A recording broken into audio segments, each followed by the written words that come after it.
Você já assistiu Pânico 4? Lançado em 2001, o filme se passa 10 anos depois dos acontecimentos do último filme, vulgo o terceiro filme. E uma coisa que eu acho incrível na Sidney é que ela, além de sobreviver a 4 ataques a ela mesma de Ghostface, a maioria dos amigos dela foi tudo pra vala. E mesmo assim, aparentemente ela tá com uma sanidade mental boa. Incrível. O quarto filme aqui, por incrível que pareça, é o querido de muita gente. E foi a última obra do nosso querido Wes Craven, antes de vir a falecer em 2015. Então eu assisti de novo Pânico 4 e reuni cada detalhe que você perdeu no filme. Bora lá.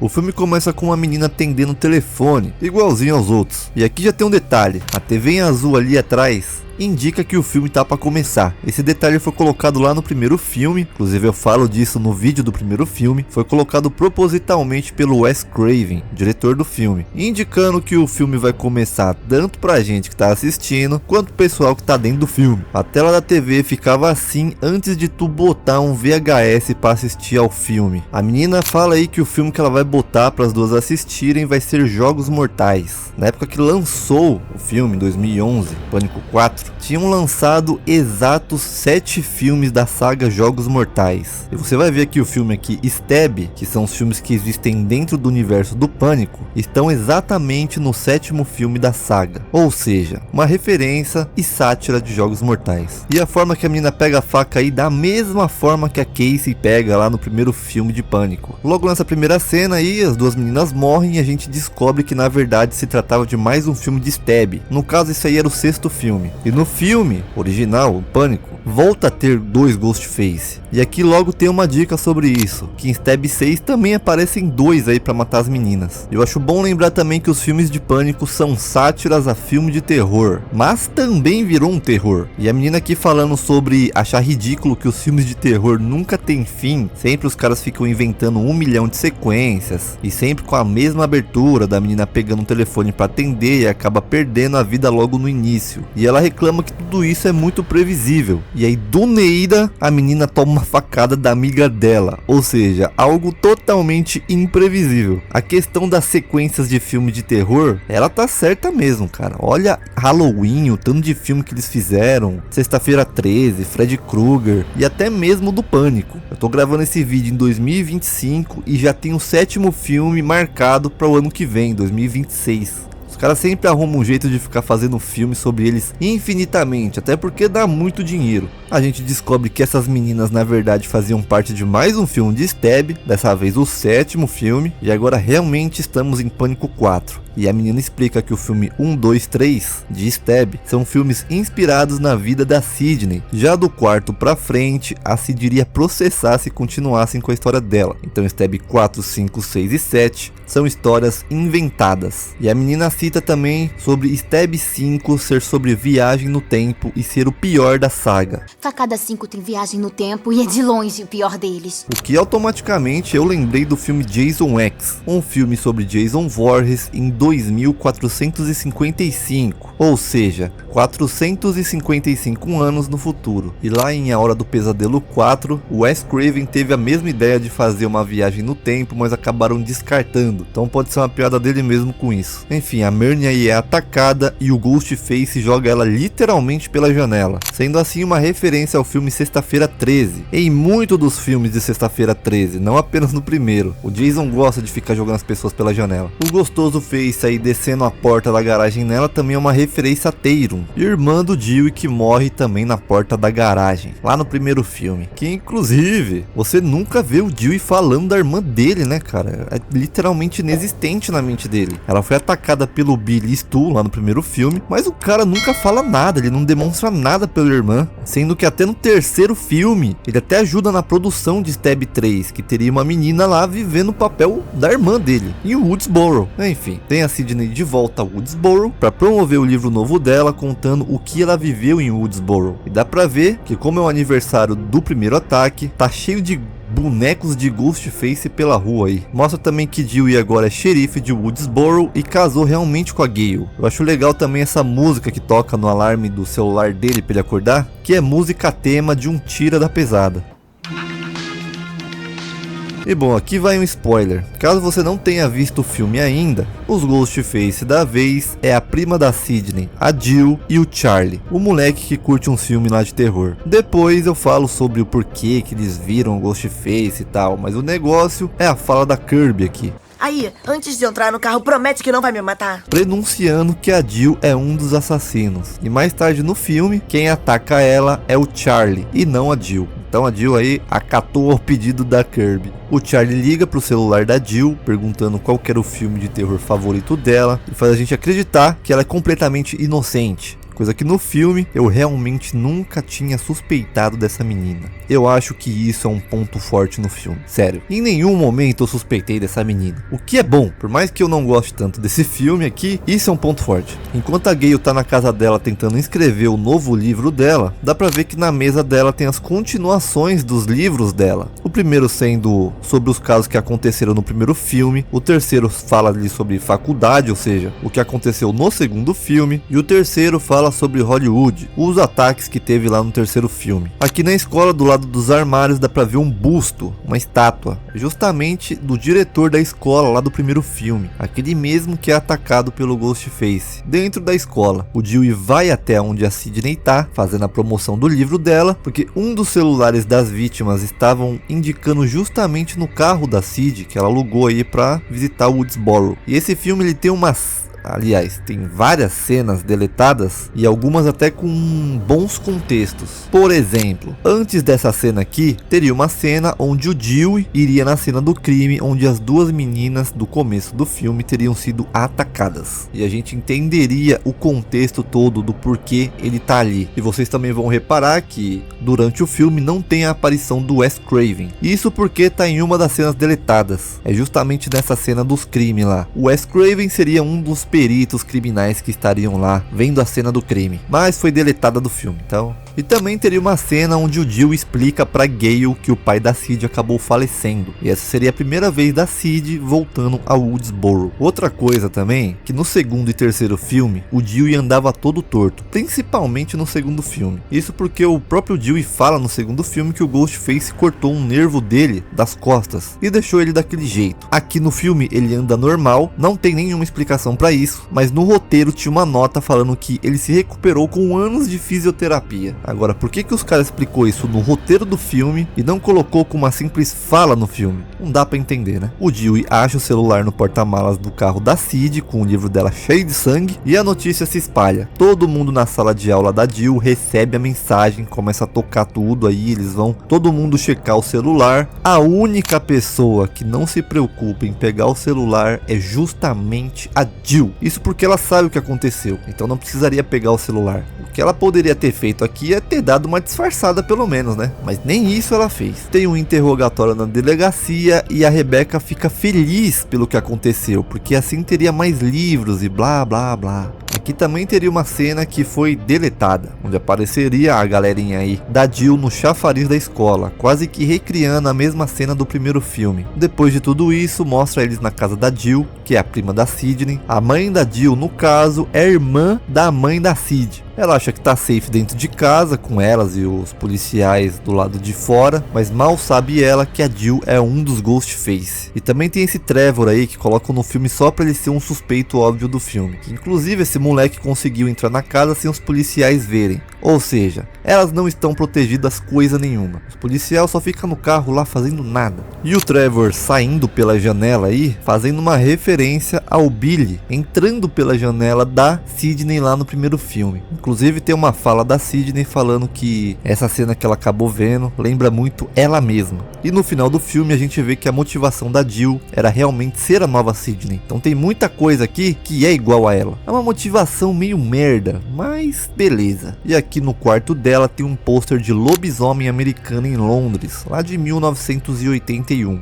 Também mostra a Kirby e a Jill assistindo Todo Mundo Quase Morto, um filme muito bom de zumbi, 2004. A Olivia liga pra Kirby e a Kirby até convida ela pra ir ali assistir o filme com elas, mas ela acha melhor não porque o Anjo da Morte estaria ali. No caso, ela se refere a Sid como Anjo da Morte, já que quem tá perto dela acaba perdendo a vida. No final ela acaba indo pra casa dela mesmo, onde ela é atacada pelo Ghostface. Enquanto ela é atacada pelo Ghostface, a Jill e a Kirby ficam assistindo o ataque do quarto da Jill, meio que não podendo fazer nada, só olhando. Uma coisa muito parecida com o que acontece em A Hora do Pesadelo 1, quando a Nancy assiste da janela do quarto dela o Glenn sendo morrido no quarto dele. Glenn, que era o namorado da Nancy. A Sid até tenta ir lá ajudar a Olivia, mas não dá muito certo, ela não chega a tempo. O Ghostface liga aí pra ela pra ameaçá-la de novo, aparece pra atacar ela e acaba ferindo a Jill, mais uma vez tirando a suspeita da Jill de novo. Eu realmente não suspeitei nenhuma vez dessa menina, velho. Lá no vídeo do segundo filme, eu falo sobre o roteiro original do filme ter sido vazado na internet pouco antes de lançarem o filme. Tiveram que refazer o roteiro, trocando completamente os Ghostfaces. No roteiro original, o Derek, namorado da Sidney, seria o Ghostface, e lá no filme ele toma uma rasgada com a faca bem no braço dele, pelo próprio Ghostface. E aqui acontece a mesma coisa com a Jill, ela toma uma facada no mesmo lugar, da mesma maneira, machucando ela e tirando completamente as suspeitas dela. Seria um prenúncio se não tivessem vazado o roteiro do segundo filme e tivessem refeito os assassinos. Esse moleque aqui que fica filmando quase tudo com essa camerinha dele aí, fazendo piada da desgraça alheia, é na verdade uma referência às redes sociais que estavam surgindo lá em 2010. Na verdade já tinham as redes sociais, porém elas só se popularizaram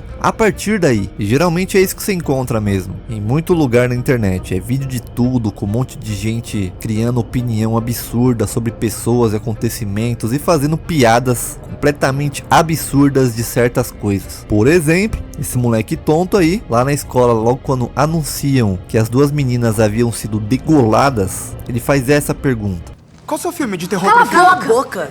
A Gale vai lá conversar com os moleques, falando que ela ajuda eles em troca da ajuda deles. Porém ela obviamente não sabe que o Charlie aqui é um dos assassinos, né? E os moleques falam que quer a Sidney visitando o clube de cinema deles. E a Gale fala isso: ela é o Daniel Radcliffe e eu sou a J.K. Rowling.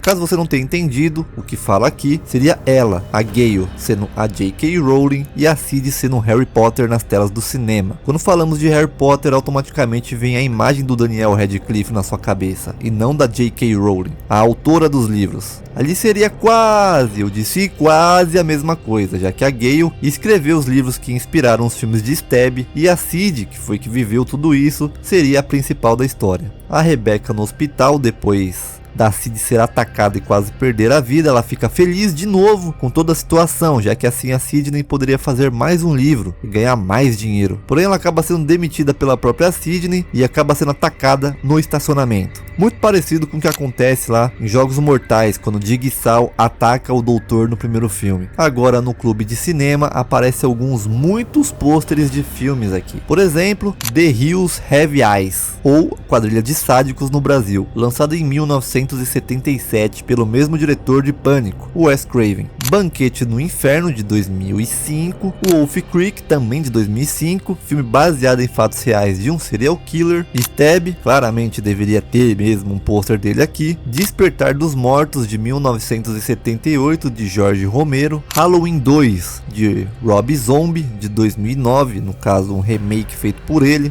O Enigma de Outro Mundo, de John Carpenter. Esse filme aqui, velho, esse filme é sensacional, sério. Eu tenho inclusive que fazer um vídeo sobre ele, porque eu amo esse filme.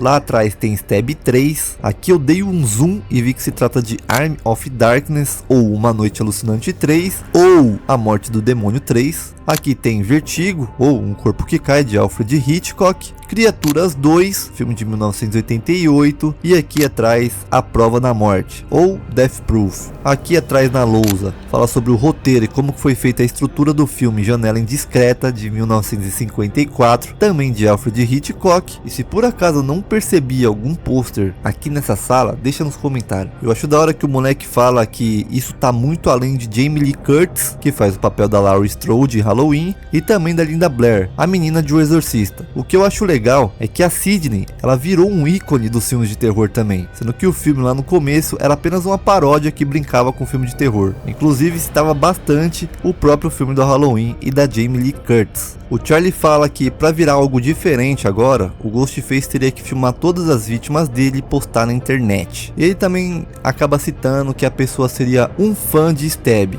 coisa que ele mesmo faz. Ele tá filmando todas as vítimas e também é um fã de Stab. Tanto é que tem um evento que ele mesmo organiza para uma galera assistir os 7 filmes de Stab todas em sequência, chamado A Facada Tona. E aqui tem um pôster também de A Espera de um Milagre. O filme não é de terror, mas é uma obra sensacional de Stephen King, famoso pelas suas obras de terror. E só quem consegue aí o endereço de onde vai acontecer o Facada Tona é quem consegue o convite pelos organizadores. A Gale consegue o endereço e vai até o lugar. Lá tem muita referência dos outros filmes. Por exemplo, essa aqui é uma forma como a Tatum morreu no primeiro filme. Aqui tem 2 Deweys e aqui tem uma Casey Becker. E essa cabeça de porco aqui, com as engrenagens do lado, não é à toa. É uma referência aos Jogos Mortais. Já que quando a Amanda vai sequestrar a rapaziada, ela usa uma fantasia com uma máscara de cabeça de porco. E as engrenagens seriam das armadilhas do Jigsaw. A Gale coloca a câmera em tudo que é lugar aí, para tentar achar e filmar o Ghostface.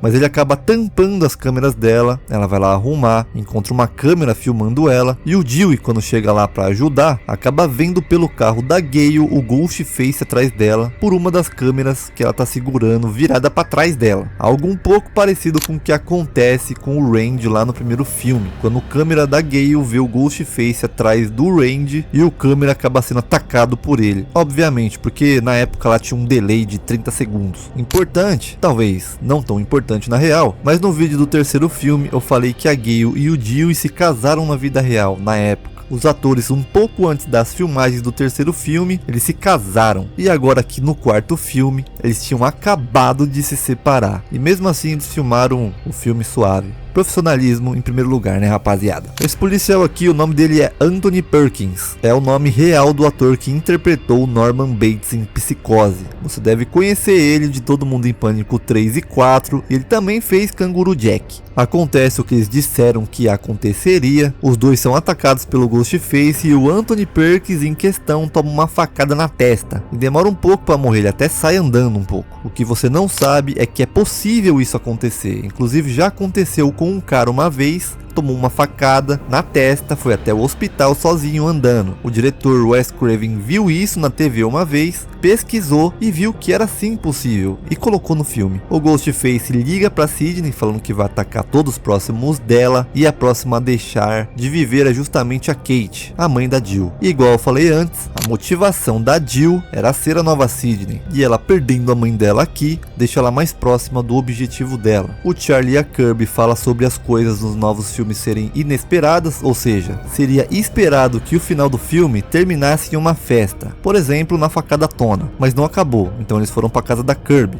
onde o filme deveria acabar, mas também não acabou aqui, porque acaba depois lá no hospital, ou seja, 2 finais falsos, entre aspas, igualzinho no começo do filme, com 2 intros falsas. E se você reparar, você vai ver que o Trevor aqui tá usando a mesma roupa do pai da Sidney no primeiro filme, é a mesma roupa, inclusive mais tarde é mostrado ele sendo retirado do armário com uma fita na boca e amarrado, igualzinho o pai da Sid no primeiro filme. Lá no clube de cinema, o Charlie fala que a única forma de você sobreviver em filmes de terror atualmente seria se você fosse gay. Inclusive, o único jeito seguro de sobreviver a um filme de terror moderno é você ser realmente gay. O Rob aí toma uma facada do Ghostface e as últimas palavras dele é ele falando que é gay. Eu sou gay! Eu sou gay! Isso para ele tentar sobreviver, mas acaba morrendo do mesmo jeito. A Sid chega lá a tempo, corre com a Jill pro quarto da Kirby, e aqui dá pra ver um pôster de Janela Indiscreta e Nosferatu. E aqui também tem um pôster de O Ataque dos Vermes Malditos. Se você reparar na camisa da Jill, é a mesma que o Billy Loomis usa lá no primeiro filme. A Kirby e a Sidney veem o Charlie lá fora pedindo ajuda para entrar na casa. Ela desconfia e a Jill acaba pegando ele, como se ele tivesse sido realmente atacado, enganando a Kirby. Ele acaba sendo amarrado igual o namorado da Casey no primeiro filme, e a Kirby Kirby acaba tendo que responder perguntas de filme de terror, igual a Casey faz lá no primeiro filme. Ela responde sobre o Jason, Leatherface, Michael Myers e Freddy Krueger. Quando ela acha que ganhou do Ghostface, ela vai lá fora, desamarra o Charlie e acaba tomando uma lambida do mesmo, onde ele se revela ser um dos Ghostface, pegando a gente totalmente desprevenido. Mais desprevenido que isso, só a Jill se revelando ser o outro Ghostface. E ela pergunta se a Sidney tá surpresa. Mesma fala do Stu no primeiro filme e do Mickey no segundo. E aliás, quem ficou surpreso aqui fui eu. A ideia dos dois aí é eles serem atacados igual o Stu e o Billy tinham em mente. Mas na real a Jill, apenas a Jill, faria um outro plano, o plano dela, que seria ela sendo a única sobrevivente de tudo aqui. O Ghostface seria o Trevor, a Sidney perderia a vida assim como os outros também, e a Jill seria a heroína da vez, seria a nova Sidney. Eles inclusive refaz a cena do Billy e Stu, quando eles trocam facadas lá, mas a Jill não toma nenhuma do Charlie, só o bobão que toma facada aí e acaba morrendo também. A Jill acaba se machucando propositalmente um monte aí para parecer uma das vítimas e cai próxima da Sidney, até arrumando a mãozinha dela para ficar idêntica a Sidney. Quando ela tá sendo levada pro hospital, tem um monte de repórter perguntando como que ela tá se sentindo sendo a nova heroína e tal, e dá pra ver que ela fica completamente realizada com toda essa tensão em cima dela. Aí ela aparece no hospital toda machucada, o rosto dela tá completamente machucado e os cortes lembram um pouco da Regan, quando tá possuída pelos Sanatais lá em O Exorcista. Enfim, ela fala que se sente super bem e que vai ser legal escrever um livro com a Gale, já que elas têm o mesmo corte de faca no mesmo lugar, mas não teria como ela saber onde a Gale foi esfaqueada, porque ninguém sabia disso, a não ser quem esfaqueou ela. Ela descobre também que a Sidney conseguiu ficar viva e vai lá tentar acabar com a vida dela. E ela até chama ela de Michael Myers porque ela não morre nunca, ela é imorrível. No final, a Jill acaba virando mais um Ghostface que fala demais e faz de menos, e acaba tomando um tiro no peito aí, perdendo a vida. Outro detalhe importante é que nesses anos todos, a Sidney deve ter recebido 1 milhão de trotes perguntando qual que seria o filme favorito dela. E nesse filme aqui, dá pra ver que ela não tem nenhum celular, ela atende sempre o celular de outra pessoa pra falar com o Ghostface na linha. E bom, a gente sabe que a Kirby ficou viva, a gente vê ela no 6º filme, mas isso na época ficou um mistério, ninguém sabia se ela tinha ficado viva ou não. A Jill também ficaria viva nesse filme. Se vocês forem ver no final, a Sidney não atira na cabeça dela igual ela faz com os outros Ghostface, mas sim no peito da Jill. E a ideia dos caras era deixar ela viva para um próximo filme, que inicialmente esse 4º filme aqui seria o pontapé para uma nova trilogia, já com o 5º filme entrando em produção. Porém, como o Wes Craven acabou falecendo e a bilheteria do 4º filme não foi o esperado pelo estúdio, eles abandonaram o projeto. Só viria depois em 2022 com uma pegada nova. E bom, esse foi o vídeo. Caso você tenha gostado, aproveita para dar aquele like, se inscreve no canal, aproveita para ver os outros vídeos. Caso eu deixei escapar algum detalhe aqui, uma referência ou algo do tipo, deixa nos comentários. Muito obrigado e um beijo.